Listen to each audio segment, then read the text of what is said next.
हाँ जी, तो semiconductor electronics की जो सीरीज़ है उसमें आज ये हमारा आखिरी लेक्चर है, जिसमें हम डिस्कशन करने वाले हैं जीनर डायोड और उसकी थ्योरी और एमसीक्यू क्वेश्चंस दोनों को। तो ये दोनों ही हम इस लेक्चर में एक साथ कवर करेंगे, क्योंकि जीनर डायोड जो आपसे पूछा जाना है एग्ज़ाम में उस है। वैसे तो जीनर डायोड बहुत बड़ा होता है, पर जो आपके एग्ज़ाम पॉइंट ऑफ व्यू से है वो बहुत छोटा सा पार्ट होगा। जो आपको पता होना चाहिए एग्ज़ाम पॉइंट ऑफ व्यू से, वो सिर्फ हम डिस्कस करेंगे। तो इसके पहले ऑलरेडी हम 7 लेक्चर कर चुके हैं सेमीकंडक्टर इलेक्ट्रॉनिक्स के, जिसमें हम डिस्कशन कर चुके हैं सेमीकंडक्टर फिजिक्स क्या होता है, सेमीकंडक्टर डायोड क्या होता है, ट्रांजिस्टर और इनके ऑब्जेक्टिव क्वेश्चंस, ये सब हम कर चुके हैं। तो जिन लोगों ने वो लेक्चर्स नहीं देखे हैं, मैंने डिस्क्रिप्शन में उनके लिंक दे दिए हैं, उन लिंक्स को फॉलो कर आप वो लेक्चर्स देख सकते हैं। तो चलिए स्टार्ट करते हैं आज का लेक्चर। तो जीनर डायोड को डिस्कस करें उसके पहले हम एक बार पहले बात कर लें कि क्रिस्टल डायोड या सेमीकंडक्टर डायोड जो हमने पढ़ा था, वहाँ पर हमने ये पढ़ा था कि जो सेमीकंडक्टर डायोड है वो उसमें एक पीएन जंक्शन बनता है ना, ये पी और ये एन था, और इस जंक्शन पर एक लेयर बन रही थी जिसको हम बोल रहे थे अवक्षय परत या डिप्लेशन लेयर भी हमने नाम दिया था। यहाँ पर एक पोटेंशियल होती थी जिसको हम कहते थे बैरियर पोटेंशियल। क्या कहते थे? Barrier potential. ठीक है, ये बैरियर पोटेंशियल ऑपोजिट डायरेक्शन में होती थी जो हम एक्सटर्नल वोल्टेज अप्लाई करते थे उसकी। ठीक है, तो अब इसके बाद हमने देखा था कि इसकी दो तरह की बाइसिंग की थी हमने, एक फॉरवर्ड बाइसिंग और एक रिवर्स बाइसिंग। फॉरवर्ड बाइसिंग में हमने देखा था कि जो पी साइड है सेमीकंडक्टर की वो बैटरी के पॉजिटिव टर्मिनल से कनेक्ट होती है, और जो एन साइड है वो बैटरी के नेगेटिव टर्मिनल से कनेक्टेड होती है। वहीं रिवर्स बाइसिंग के अंदर क्या होता था, जो बैटरी की पी साइड है वो जो बैटरी की नेगेटिव साइड है वो पी साइड से, और जो पॉजिटिव साइड है वो एन साइड से कनेक्टेड होती थी। ये रिवर्स बाइसिंग थी। तो रिवर्स बाइसिंग में जो वोल्टेज है, रिवर्स बाइसिंग में जो एक्सटर्नल वोल्टेज है वो बैरियर पोटेंशियल की डायरेक्शन में हो जाती थी, जिससे कि बैरियर पोटेंशियल पर पोटेंशियल की वैल्यू और बढ़ती थी, जिससे डिप्लेशन लेयर की जो चौड़ाई है वो बढ़ जाती थी। तो उसी का यूज़ करके हम जो जीनर डायोड है उसकी एप्लीकेशन के ऊपर बात करेंगे। तो जैसा कि हम जानते हैं कि जब रिवर्स वोल्टेज की वैल्यू बढ़ती है तो रिवर्स वोल्टेज की वैल्यू बढ़ती जाती थी। तो हमने पढ़ा था कि जैसे ही पॉजिटिव साइड से यानी कि पी साइड से कोई इलेक्ट्रॉन किधर आ जाएगा, डिप्लेशन लेयर में आ जाएगा। डिप्लेशन लेयर में आ जाएगा तो वो टकराएगा, वहाँ पर एक सेमीकंडक्टर डायोड के जो मॉलिक्यूल है उससे काइनेटिक एनर्जी बढ़ेगी तो एकदम से वो पूरी काइनेटिक एनर्जी बढ़ेगी, डिप्लेशन लेयर टूट जाएगा और एकदम से वोल्टेज की वैल्यू, जिस वोल्टेज पर करंट की वैल्यू बढ़ जाएगी उसको ब्रेकडाउन वोल्टेज कहेंगे। ये हमने पढ़ा था। तो उसी को कंटिन्यू करें थोड़ा सा आगे। तो जब रिवर्स वोल्टेज की वैल्यू बढ़ाई जाती है तो डायोड एक ऐसी वोल्टेज पर पहुंच जाता है जहां पर रिवर्स करंट की वैल्यू शार्पली इंक्रीज़ कर जाती है, जैसा कि आप यहां पर देख रहे हो। देखो, हमने पढ़ा था कि जब कोई इलेक्ट्रॉन पहुंच जाएगा डिप्लेशन लेयर के अंदर रिवर्स बाइसिंग में, तो वोल्टेज की वो वैल्यू जिस पर काइनेटिक एनर्जी की वैल्यू बहुत ज़्यादा बढ़ जाएगी। काइनेटिक एनर्जी की वैल्यू बढ़ने से सभी जो वोल्टेज है वो एकदम से बढ़ेगी, तो वहाँ का जो एनर्जी की वैल्यू एकदम से बढ़ेगी, जिससे कि जो करंट है उसकी वैल्यू एकदम से बढ़ जाएगी। क्यों बढ़ जाएगी? क्योंकि वो जो डिप्लेशन लेयर थी वो क्या हो रही थी, जल रही थी। तो जो करंट की वैल्यू एकदम से यहाँ पर बढ़ रही थी, और ऐसा ही कर्व हमने पहले भी देखा था जब हमने डिस्कस किया था किसको, सेमीकंडक्टर फिजिक्स को और सेमीकंडक्टर डायोड को। तो रिवर्स करंट की वैल्यू शार्पली इंक्रीज हो जाती है, और ये जो वोल्टेज है जिस पर ये जो डिप्लेशन लेयर है ये टूट जाती है, ये डिप्लेशन लेयर जल जाती है, उस वोल्टेज को हम क्या कहते हैं, ब्रेकडाउन वोल्टेज कहते हैं। ठीक है, उस वोल्टेज को हम क्या कहते हैं, ब्रेकडाउन वोल्टेज कहते हैं। सबसे पहले इस ब्रेकडाउन वोल्टेज के बारे में सेटिस्फैक्टरी मतलब सफलतापूर्वक इस ब्रेकडाउन वोल्टेज के बारे में एक्सप्लेन किया किसने, साइंटिस्ट सी जीनर ने। ठीक है, साइंटिस्ट का नाम क्या था, सी जीनर। तो सी जीनर ने सबसे पहले इसके लिए तो सेटिस्फैक्टरी एक्सप्लेनेशन दिया, यानी कि सफलतापूर्वक इसका एक्सप्लेन किया। इसलिए ये जो ब्रेकडाउन वोल्टेज है इसको हम जीनर वोल्टेज भी कहते हैं। ये जो जीनर वोल्टेज भी कहते हैं। ये जो जीनर वोल्टेज है या जो ब्रेकडाउन वोल्टेज है ये डिपेंड करती है, ये जो ब्रेकडाउन वोल्टेज है या ये जो जीनर वोल्टेज है और जीनर वोल्टेज है ये डायरेक्टली प्रोपोर्शनल होती है किसके, डोपिंग के। ठीक है, डोपिंग के प्रोपोर्शनल होती है, मतलब यदि डोपिंग ज़्यादा की गई होगी, है ना, फॉर हैवी डोपिंग, यदि हैवी डोपिंग होगी तो हैवी डोपिंग के केस में क्या होगा, जो डिप्लेशन लेयर है उसकी चौड़ाई क्या हो जाएगी, कम हो जाएगी। उसकी चौड़ाई कम हो जाएगी तो उससे क्या होगा, डिप्लेशन लेयर की जो चौड़ाई है, डिप्लेशन लेयर की विड्थ कम होगी, डिप्लेशन लेयर की विड्थ कम होगी तो उससे क्या होगा, जो ब्रेकडाउन वोल्टेज है वो जल्दी मिल जाएगा। तो ब्रेकडाउन वोल्टेज या जीनर वोल्टेज है जो जल्दी मिल जाएगा, ब्रेकडाउन वोल्टेज जल्दी मिल जाएगा, ठीक है। और अगर ये जो डोपिंग है बहुत लाइट डोपिंग हो, ठीक है, for light doping, light doping क्या होगा, ये जो डिप्लेशन लेयर है इसकी चौड़ाई क्या होगी, बढ़ जाएगी, डिप्लेशन लेयर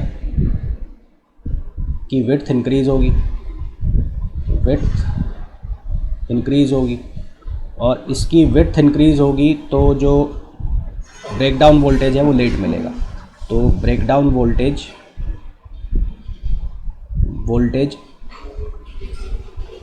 लेट मिलेगी, ब्रेकडाउन वोल्टेज यहाँ पर क्या होगी, लेट मिलेगी। तो यदि जो सेमीकंडक्टर डायोड है उसकी डोपिंग ना तो बहुत ज़्यादा की जाए और ना बहुत कम की जाए, यानी कि एक प्रॉपर डोपिंग कर दी जाए, ना बहुत कम ना बहुत ज़्यादा, तो ऐसी अगर डोपिंग कर दी जाए सेमीकंडक्टर की, तो वो प्रॉपरली डोपिंग के साथ जो क्रिस्टल डायोड है तो उसको हम क्या नाम देंगे, उस क्रिस्टल डायोड को हम क्या नाम देंगे, जीनर डायोड, ठीक है। यदि जो डोपिंग कर रहे हैं हम सेमीकंडक्टर डायोड की, वो ना तो बहुत ज़्यादा कर रहे हैं और ना बहुत कम कर रहे हैं, यानी कि बीच की मॉडरेटली कर रहे हैं, प्रॉपरली डोप्ड क्रिस्टल डायोड, ऐसा क्रिस्टल डायोड जिसकी डोपिंग प्रॉपरली की जा रही है उसको हम जीनर डायोड कहते हैं। और एक कंडीशन और है कि ब्रेकडाउन जो वोल्टेज है वो शार्प ब्रेकडाउन वोल्टेज मिलना चाहिए। शार्प का मतलब क्या हो गया, जो यहाँ पर दिखाया गया, यहाँ एकदम से जो ब्रेकडाउन वोल्टेज मिलेगा वो शार्प मिलेगा, तीक्ष्ण, घुटने की शेप के जैसा जो ब्रेकडाउन वोल्टेज मिलेगा, तो उसको हम कहेंगे शार्प ब्रेकडाउन वोल्टेज, ठीक है। तो जीनर डायोड क्या होता है, जीनर डायोड एक प्रॉपरली डोप्ड क्रिस्टल डायोड होता है जिसकी ब्रेकडाउन वोल्टेज शार्प होती है, उसको हम जीनर डायोड कहते हैं। जीनर डायोड के लिए हमें निम्नलिखित पॉइंट्स का पता होना चाहिए। कौन कौन सा पॉइंट्स, सबसे पहले तो ये जो मैंने सिंबल बनाया हुआ है ये क्या है, जीनर डायोड का सिंबल है। जीनर डायोड का सिंबल है मतलब एक ऑर्डिनरी जो डायोड होता है उसका जैसा सिंबल है, उसके आगे जेड हमने बना दिया है ना, उसके आगे हमने जेड बना दिया, तो इसको हम कहते हैं जीनर डायोड। जीनर डायोड के लिए हमें क्या क्या पता होना चाहिए, पहली चीज़ ये पता होना चाहिए कि जीनर डायोड को हमेशा रिवर्स बाइसिंग में लगाते हैं। जीनर डायोड हमेशा रिवर्स बाइसिंग में लगता है, ये हमेशा रिवर्स बाइसिंग में काम करता है, रिवर्स बाइसिंग में लगता है। मोस्ट इम्पॉर्टेंट चीज़ ये आपको पता होना चाहिए, ये हमेशा किस पे लगता है, रिवर्स बाइसिंग में लगता है। दूसरा, इसका जो ब्रेकडाउन वोल्टेज है वो शार्प होना चाहिए, ब्रेकडाउन वोल्टेज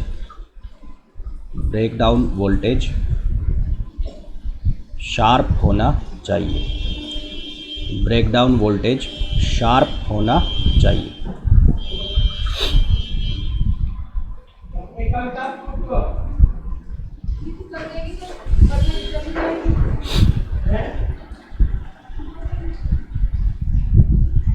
तीसरा पॉइंट हमें क्या पता होना चाहिए कि जब भी ये फॉरवर्ड बाइसिंग में होगा तो ये एक नॉर्मल डायोड की तरह काम करेगा या ऑर्डिनरी डायोड की तरह काम करेगा।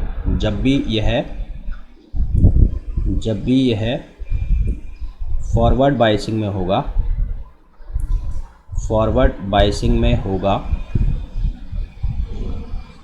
तो यह ऑर्डिनरी डायोड की तरह काम करेगा, ऑर्डिनरी डायोड की तरह काम करेगा। ऑर्डिनरी डायोड का मतलब साधारण डायोड। तो ये तीन बातें हमें पता होना चाहिए जीनर डायोड के बारे में। जीनर डायोड को हमेशा रिवर्स बाइसिंग में लगाते हैं, इसकी ब्रेकडाउन वोल्टेज शार्प होनी चाहिए और जब भी ये फॉरवर्ड बाइसिंग में होगा तो ये ऑर्डिनरी डायोड की तरह काम करेगा। सिंबल क्या होता है, ये इसका सिंबल होता है। ऑर्डिनरी जो डायोड का सिंबल है उसके आगे जेड बना दिया जाता है, ठीक है। जीनर डायोड क्या होता है, Zener diode properly doped crystal diode होता है जिसकी ब्रेकडाउन वोल्टेज क्या होनी चाहिए, शार्प होनी चाहिए। अब इसके हम बात कर लेते हैं कि जो इसका इक्विवेलेंट सर्किट है वो किस तरह का होता है। तो ये दो स्टेट में काम करता है, एक होती है इसकी ऑन स्टेट और एक होती है इसकी ऑफ स्टेट। यहाँ पर एक सर्किट दिखाया गया है जिसमें एक जीनर डायोड बनाया हुआ है और एक वोल्टेज लगाई हुई है, एक्सटर्नल वोल्टेज। तो जब जो एक्सटर्नल अप्लाइड वोल्टेज है यानी कि रिवर्स वोल्टेज की वैल्यू जीनर वोल्टेज से ज़्यादा होती है, जब रिवर्स वोल्टेज की वैल्यू जीनर वोल्टेज VZ का मतलब जीनर वोल्टेज से ज़्यादा होती है तो ये किस स्टेट में होता है, ऑन स्टेट। ऑन स्टेट का मतलब होता है यह काम कर रहा होता है। ठीक है, यहाँ लिख देता हूँ, जब रिवर्स वोल्टेज जीनर वोल्टेज से ज़्यादा होता है, जीनर वोल्टेज से ज़्यादा होता है तो यह ऑन स्टेट, ऑन स्टेट का मतलब है ये काम करता है। तो जब ये अप्लाइड वोल्टेज जो जीनर वोल्टेज से ज़्यादा होगी तो ये ऑन स्टेट में होगा। मैंने कहा ये रिवर्स बाइसिंग में लगा होता है। रिवर्स बाइसिंग कैसे हो गई, देखो ये इसकी कौन सी साइड हो गई N और ये इसकी P साइड। तो यहाँ बैटरी का पॉजिटिव टर्मिनल है तो ये पॉजिटिव किससे कनेक्ट हो गया, N टाइप सेमीकंडक्टर से, और नेगेटिव किससे हो गया, P टाइप से। तो ये किस में कनेक्टेड है, रिवर्स बाइसिंग में कनेक्टेड है। ऑन स्टेट में होगा तो ये एक बैटरी की तरह काम करेगा, बैटरी की तरह काम करेगा, यानी कि जो ये वोल्टेज सप्लाई करेगा आगे, ये कितनी वोल्टेज सप्लाई करेगा, ये सप्लाई करेगा खुद की वोल्टेज वैल्यू के बराबर। यहाँ माइनस, ये प्लस, ये माइनस, ये प्लस, ये माइनस और ये VZ। तो जो सप्लाई होगी वोल्टेज, वो वोल्टेज जो सप्लाई होगी वो कितनी होगी, VZ के बराबर होगी, है ना। यदि ऑन स्टेट में है और अप्लाइड वोल्टेज जीनर वोल्टेज से ज़्यादा है तो ये ऑन स्टेट में आ जाएगा, यानी कि ये जो जीनर डायोड है ये जो लोड रेजिस्टेंस पर वोल्टेज की सप्लाई करेगा वो कितनी वोल्टेज सप्लाई करेगा, VZ के बराबर सप्लाई करेगा, और ये बैटरी की तरह कनेक्ट हो जाएगा। यहाँ पर हो जाएगा प्लस और यहाँ पर हो जाएगा माइनस। ऑफ स्टेट क्या होगी, जब जो वोल्टेज है, वोल्टेज जीरो से ज़्यादा होगी, जीरो से ज़्यादा होगी और जीनर वोल्टेज से कम होगी, जीनर वोल्टेज से कम होगी, कम होगी तो ये ऑफ स्टेट में होगा।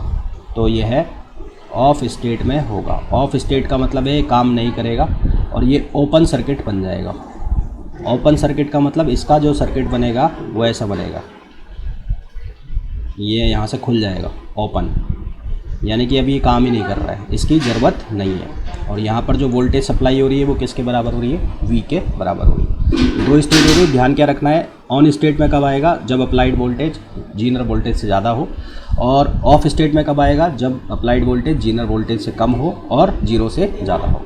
तो ये आपको पता होना चाहिए किसके बारे में, जीनर वोल्टेज के बारे में। ठीक है, इतना सफिशेंट है आपके एग्ज़ाम पॉइंट ऑफ व्यू से, आपकी जो एग्ज़ाम है लैब असिस्टेंट की एग्ज़ाम उसके लिए। अब करते हैं इसके क्वेश्चंस। सबसे पहली जीनर डायोड है, एक जीनर डायोड में कितने PN जंक्शन होते हैं। तो जैसा कि हम जानते हैं जीनर जो डायोड है वो एक ऑर्डिनरी डायोड से मिलकर बनता है, और ऑर्डिनरी डायोड के आगे हम क्या लगा देते हैं, Z लगा देते हैं। तो ऑर्डिनरी डायोड में ही डोपिंग की जाती है, ऑर्डिनरी डायोड में डोपिंग थोड़ी सी ज़्यादा की जाती है, डोपिंग मॉडरेट लेवल पे की जाती है, मॉडरेट लेवल पर की जाती है, तो वो क्या बन जाता है, जीनर डायोड बन जाता है। तो वह जीनर डायोड बन जाता है, बन जाता है। ठीक है, तो यानी कि ऑर्डिनरी डायोड है, और ऑर्डिनरी डायोड में PN जंक्शन कितने थे, एक ही था, तो यहाँ पर भी PN जंक्शन कितना आएगा, एक ही आएगा। नेक्स्ट क्वेश्चन पर चलते हैं। जीनर डायोड का यूज़ किस लिए किया जाता है। देखो जीनर डायोड, ये इंपॉर्टेंट क्वेश्चन है। हमने पढ़ा कि जीनर डायोड की दो स्टेट थी, एक ऑन स्टेट और एक कौन सी थी, ऑफ स्टेट। तो ऑन स्टेट कौन सी थी, जब ये V ज़्यादा था किससे और बराबर था VZ के, और जब ये जो वोल्टेज है वो जीनर डायोड से क्या थी, कम थी।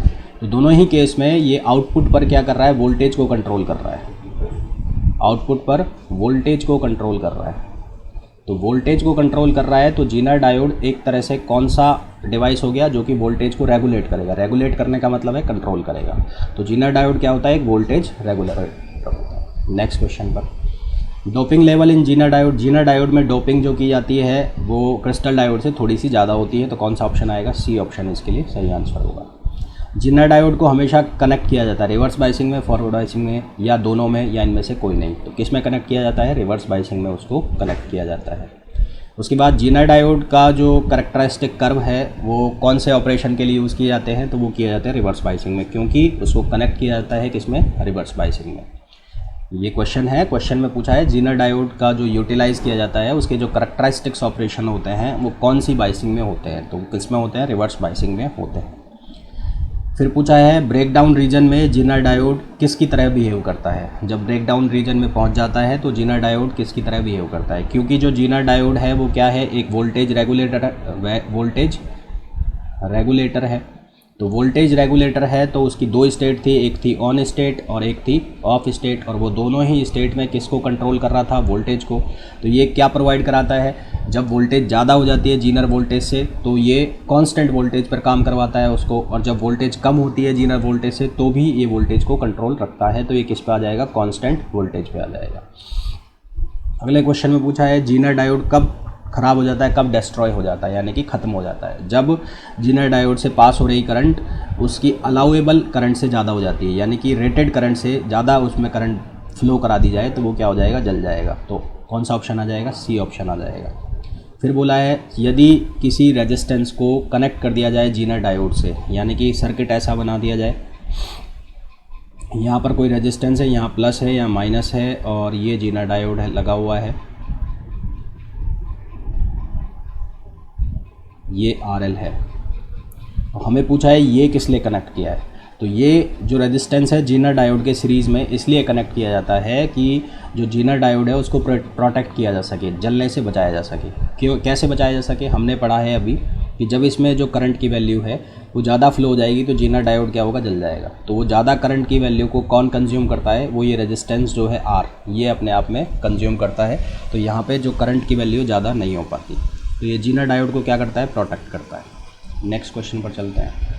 जीनर डायोड कौन सा डिवाइस होता है, नॉन लीनियर डिवाइस होता है, ठीक है, यानी कि ओम्स लॉ को फॉलो नहीं करता। फिर जीनर डायोड का जो ब्रेकडाउन वोल्टेज है वो क्या होना चाहिए, शार्प होना चाहिए, हमने पढ़ा। तो ये कुछ क्वेश्चंस थे, ये थ्योरी थी जीनर डायोड की जो मोर देन सफिशिएंट है आपके RSMS SSB lab technician exam के लिए। होपफुली ये सेमीकंडक्टर जो इलेक्ट्रॉनिक्स है इसके जितने भी लेक्चर्स हैं ये आप लोगों को समझ में आए होंगे। और आप लोगों ने अभी तक ये लेक्चर्स नहीं देखे हैं तो मैंने डिस्क्रिप्शन में उसके लिंक दे दिए हैं, उन्हें फॉलो कर आप ये लेक्चर्स देख सकते हैं। एंड डेफिनेटली ये जो लेक्चर्स हैं आपकी एग्ज़ाम प्रिपरेशन के लिए यूज़फुल होने वाले हैं। यदि आप ये लेक्चर्स देख रहे हैं और आपने अब तक चैनल को सब्सक्राइब नहीं किया है तो प्लीज़ चैनल को सब्सक्राइब कीजिए। अपने फ्रेंड्स जो कि प्रिपरेशन कर रहे हैं लैब टेक्नीशियन एग्ज़ाम की उनके साथ शेयर कीजिए, क्योंकि जिस तरह से ये लेक्चर्स आपके लिए यूज़फुल होने वाले हैं उसी तरह से आपके फ्रेंड्स के लिए भी यूज़फुल होंगे। और जितने ज़्यादा ये शेयर होंगे उतनी मोटिवेशन मिलेगा कि मैं इस तरह के लेक्चर्स आप लोगों के लिए और बनाऊं, और भी यूनिट्स के लेक्चर जो है मैं आप लोगों के लिए बनाऊं। तो मिलते हैं एक नई यूनिट में नए लेक्चर के साथ। Till then thank you, bye bye.